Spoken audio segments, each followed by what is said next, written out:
Otherwise, welcome everyone. Welcome. So this is the LGBTQ plus Shining a Light on Inequalities in Health Protection webinar. Thanks for your time this morning. My name is Fumi Worrell. I am the service lead for the health protection team, and I'm going to ask the rest of the team to introduce themselves following the list that you can see on your screens. So over to you, Helen.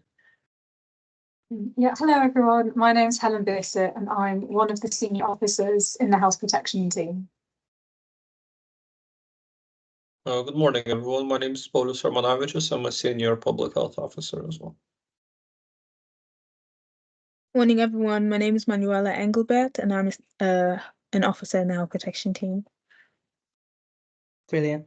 So it's a team production today. We're all going to be speaking. I'm going to do the introduction piece. So if you move to the next slide, please, Manuela. Thank you. Just wanted to welcome you to the Birmingham LGBTQ Plus History Month conference called Pride Well Summit Under the Scope. So this has been a month-long online conference, which started on the 1st and finishes tomorrow.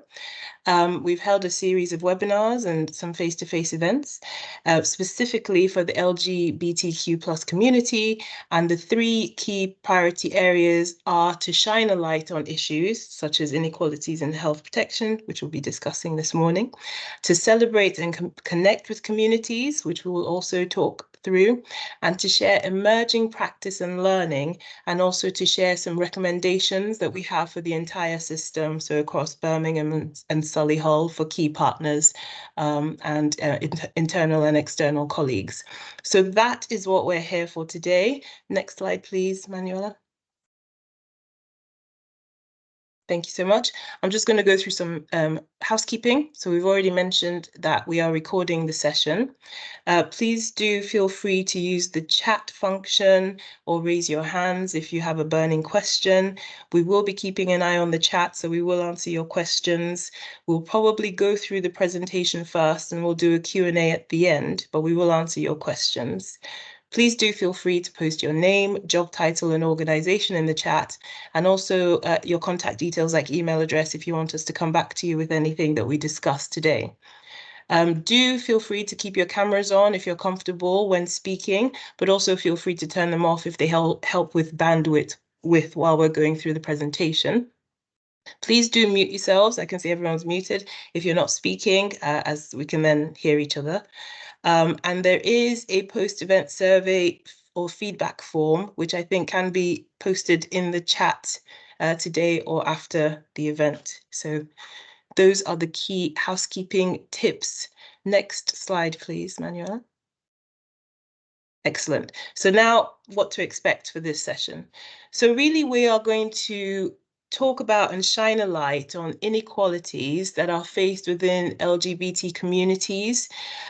We have Birmingham City Council community profiles that were launched this month that describe a lot of inequalities, lots of stark inequalities. And so we're going to focus specifically on health protection ones in this session. We're going to drill down into the details of health protection issues. We're going to have overarching data and trends that look at separate communities, and we're going to go into detail for some of the real health protection issues like sexually transmitted infections, monkeypox, immunizations, screening, etc. We're going to take a moment to celebrate the successes because there have been a number of successes, but we also have recommendations for actions for key stakeholders because we need to continue to address these inequalities and reduce them. So that is the exam question for today. That's what we're going to do. And I'm going to, I think, now hand over to you, Manuela, who is going to start with talking through the community profiles. Thank you, Manuela. Yes, so as Fumi mentioned, the community health profiles have been a resource that's been produced by Birmingham Public Health, and they've been very useful in identifying inequalities, evidence concerning health and lifestyle behaviours in various communities, including the lesbian and trans community, which I'll be talking to you about today. So this profile was published in 2022 and identified three key areas of inequalities and health protection priorities. These three key areas are that there's low uptake within the lesbian community around screening programs. There's low attendance to sexual health clinics, and also there are attitudes presented by healthcare professionals, which may lead to barriers in accessing services. Having a deeper look at the data, we can see that only 48 to 55% of lesbians attend cancer screening appointments, whereas 82% of the general population do, meaning that that's quite lower than the general population by about 30%. And there needs to be some, I guess, we need to take a look at kind of like what's causing this low uptake. Moving on to experience with services, the majority of lesbians are less satisfied with the care they receive from healthcare professionals. This is mainly down to stigmatization and sometimes homophobia, which can be a big barrier. The data shows us from one of the studies that only 30% of lesbians believe that appropriate healthcare professional attitudes kind of contribute to having a positive experience for their breast cancer screening appointments. And then similarly with visits to sexual health clinics, only 78% of lesbians have never visited sexual health clinics compared to other LGBTQ plus groups. And looking at ethnic minorities, there's even a lower percentage visiting. So that's an inequality within an inequality. Moving on to the trans community health profile. This profile also identified similar inequalities.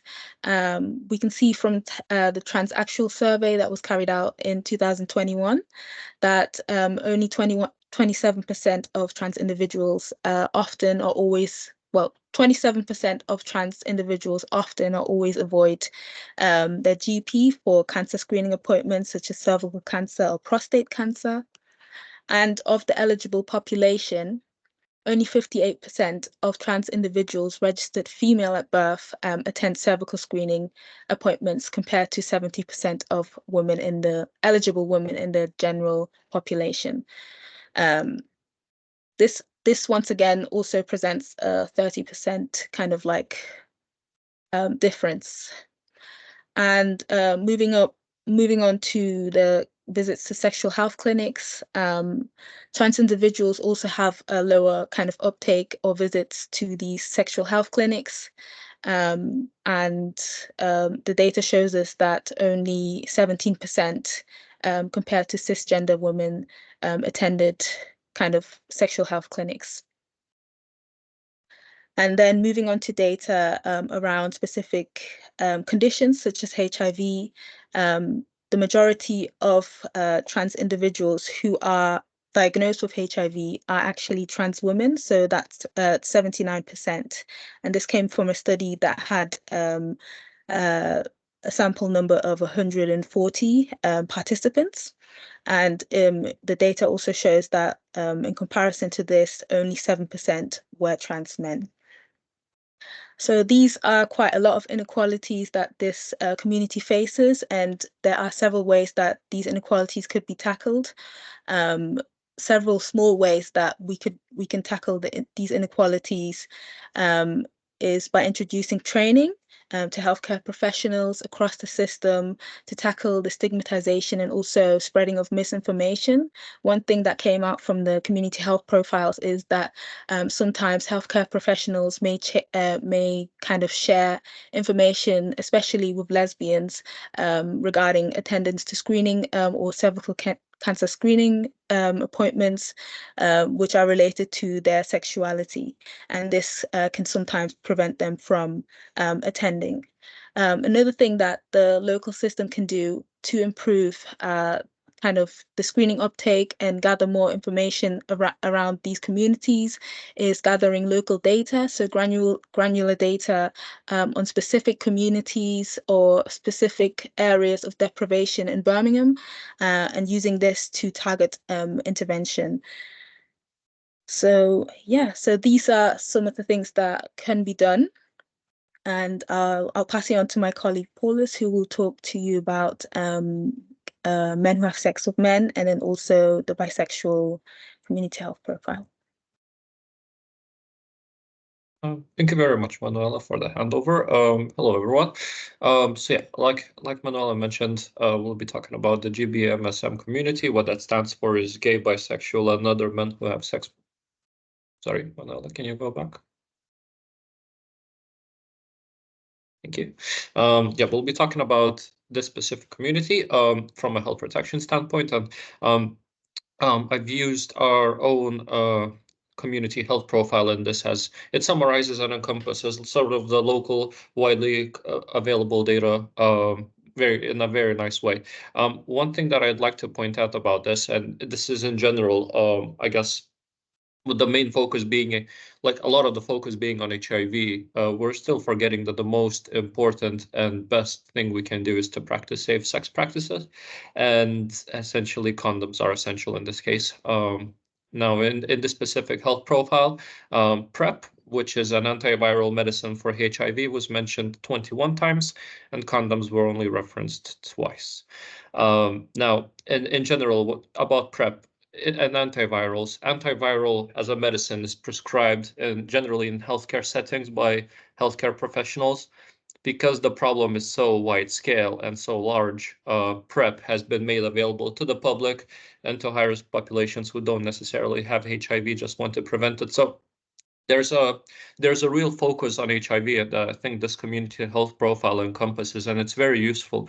And I think it highlights some of the achievements that we've had over the years in terms of eradicating HIV in our communities. Although we have seen increases in cases over the years, part of that is attributed to just more testing being done, more screening appointments being attended, more opportunities for screening to take place overall.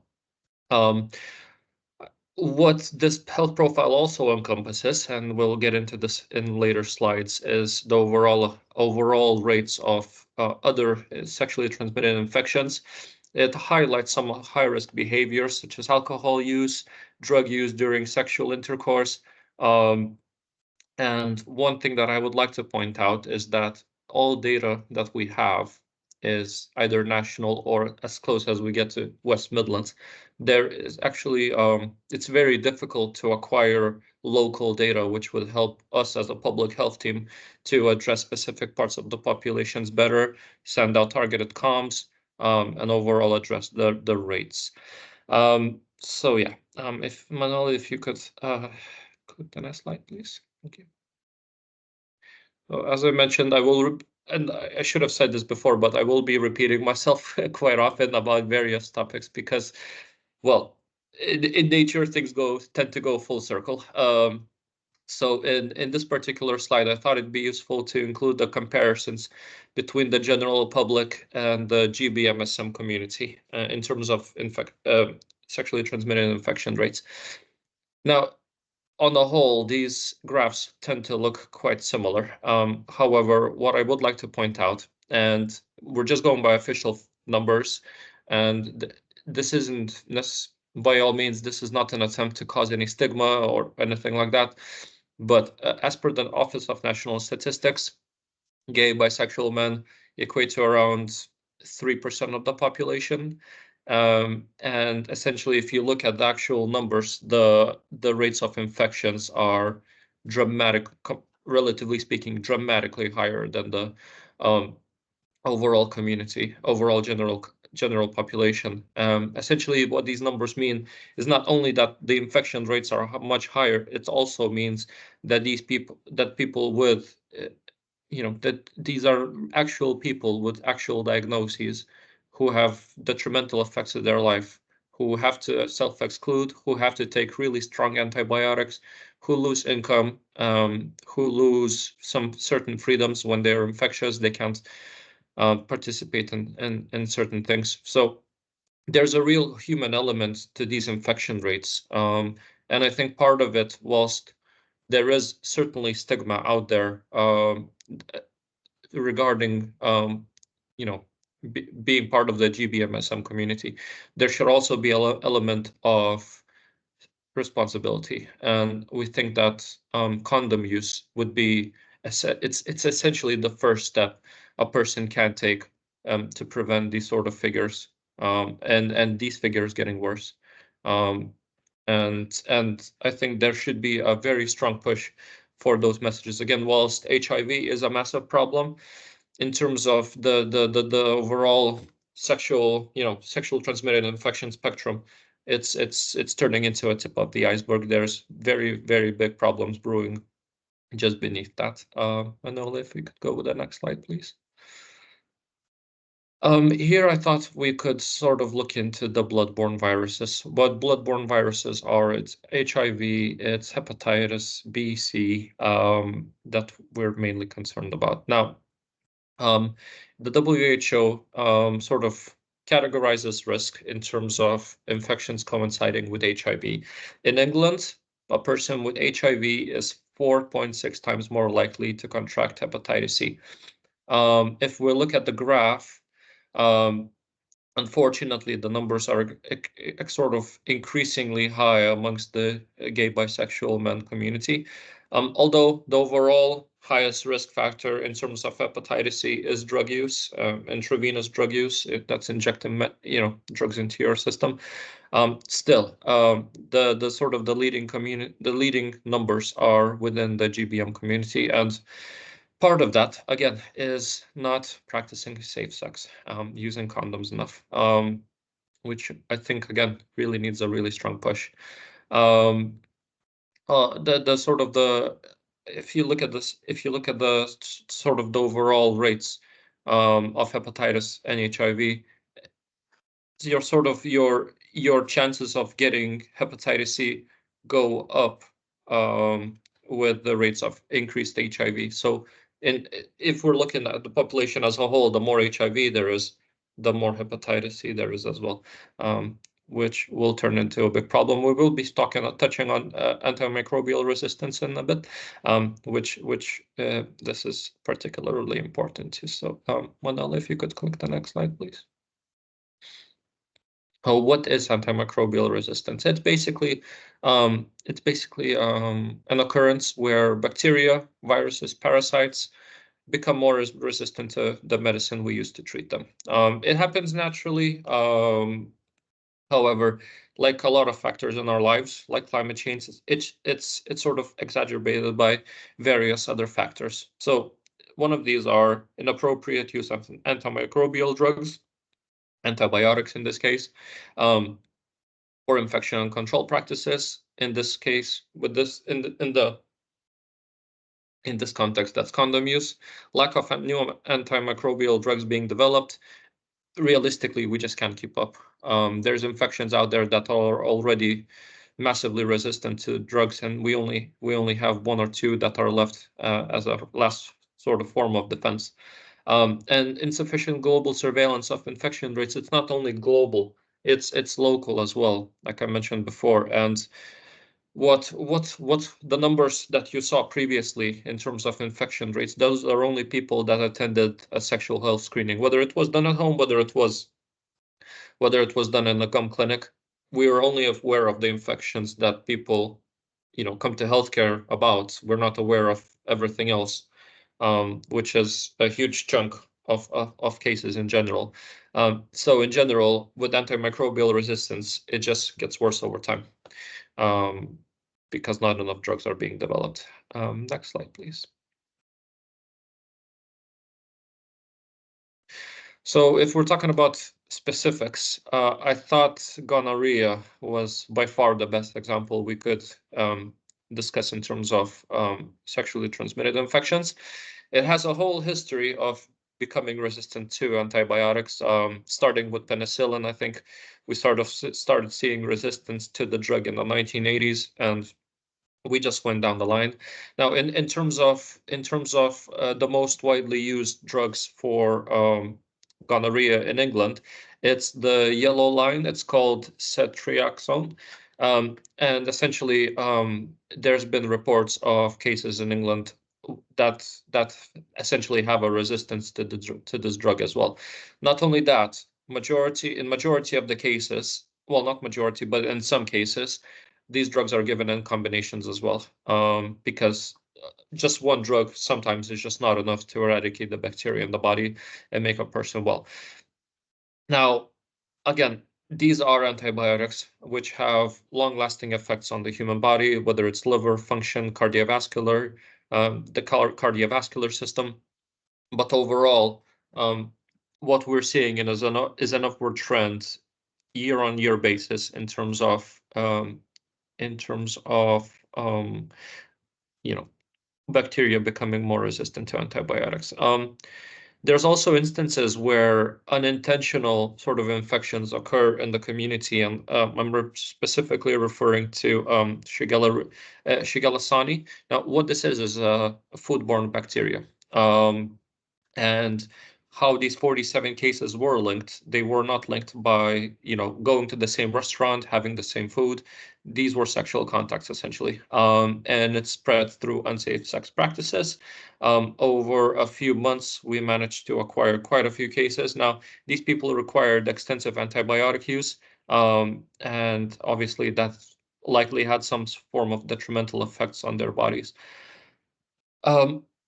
In terms of overall rates, I just included this table here for everyone's attention, and it's not to stigmatize. It's just to show that condom use is essential when having intercourse with new people you've never had sex with, when engaging in group sex activities. What the non sort of NA means in this case, it doesn't mean that we don't have data on it. It just means that, relatively speaking, we cannot compare the numbers. That's how much higher they are in the gay, bisexual, and other men who have sex with men community. So it's just a real problem, and we're quickly running out of medicine to treat this. Next slide, please. Now, vaccinations are a massive part of our efforts. I personally contact traced hundreds, tens, from 10 to 100 monkeypox cases myself. And I can say that our sort of success rate of managing cases was very low. We're talking only about 10 to 20% of people who fully complied with isolation, who notified us of their sexual contacts, who engaged in the process. The success of us eradicating monkeypox or lowering monkeypox rates in England was purely down to the vaccination. The vaccinations that were being offered at the time and are still being offered to those who want to avoid contracting monkeypox. The vaccine itself has an 85% success rate, which is really, really good. However, it signals that people are not using condoms enough. Essentially with monkeypox, what I used to say is the transmission speaks for itself, and those parts that are affected had the exposure to the monkeypox virus, or the area affected by monkeypox virus, and majority of that were the below the belt areas. In terms of the overall vaccination rates, whether that's hepatitis B, hepatitis C, we saw a real decrease in uptake, which was purely driven by the COVID-19 pandemic, as the healthcare across the board, whether it's screening, whether it's neonatal screening, STI screening, general GP appointments, we saw a real decrease in terms of attendance and capacity, and this had detrimental effects on the system as a whole. The numbers are recovering, but very slowly, and the most up-to-date data is currently not yet available. We are expecting to see that to pick up, but it will likely take some time before it goes back to the pre-pandemic levels. Again, no local data available. Next slide, please.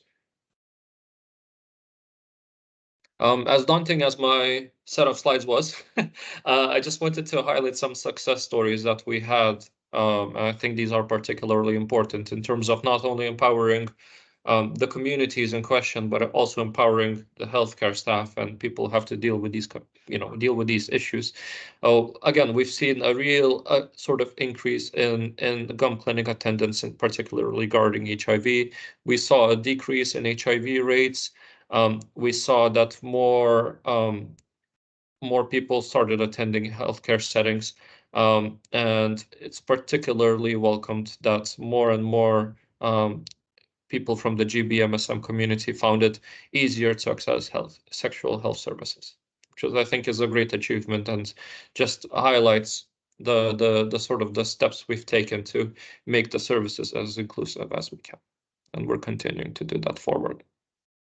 So those are my slides. I'd like to pass on the next sections to Helen. Great, thank you, Paulus. Okay, Grill. So Paulus and Manuela have given us a brief look through the health protection issues from the LGBT community profiles. And now we're going to zoom in specifically on the cancer screening programmes. So the UK has 3 national NHS cancer screening programmes, and these are screening for bowel cancer, breast cancer, and cervical cancer. Cancer screening is a form of early intervention which can detect cancer or the risk of cancer before symptoms appear and/or improve the likelihood of successful treatment. Next slide, please.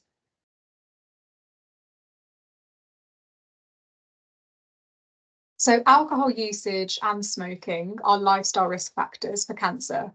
And a 2018 report from Stonewall found that 1 in 6 LGBT people said they drank alcohol almost every day. An NHS England report from 2021 reported that LGBT adults are more likely to drink at levels which put them at increased or higher risk of alcohol-related harm than heterosexual adults. And the same report found that more LGBT adults than heterosexual adults were current smokers. So it's really important that LGBTQ+ communities can easily access these cancer screening services. Next slide, please. So although we've just discussed how important it is that these communities can access the cancer screening services that they're eligible for, we know that evidence shows that LGBTQ+ communities can face difficulties when accessing healthcare. And a 2018 report from Stonewall found that 1 in 7 LGBT people have avoided treatment for fear of discrimination because they're LGBT. 1 in 8 LGBT people have experienced some form of unequal treatment from healthcare staff because they're LGBT. And 1 in 4 LGBT people have witnessed discriminatory or negative remarks against LGBT people by healthcare staff. Next slide, please.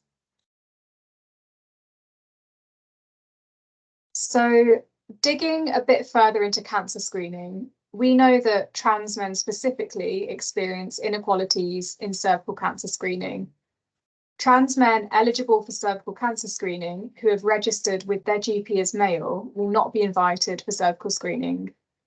Trans people can ask to change their gender on the NHS systems and talk to their GP to ensure cervical screening continues to be offered by the practice.